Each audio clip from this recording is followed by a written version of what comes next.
TechCanto 第114集嚟啦！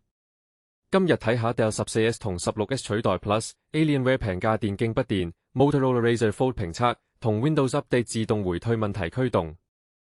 舊 Plus 有接班人啦 ！Dell 新出 14S 同 16S 正式取代舊款 Plus， 而家已經開賣，最低$1270，性價比仲唔錯，加價都唔算太誇張。外星人都有平價款啦 ！Alienware 終於推出平價電競不電，入門款15用 AMD 要$1299 ，Intel 版$1349，玩機仔都買得起，性價比真係吸引人。折機戰又多一個對手。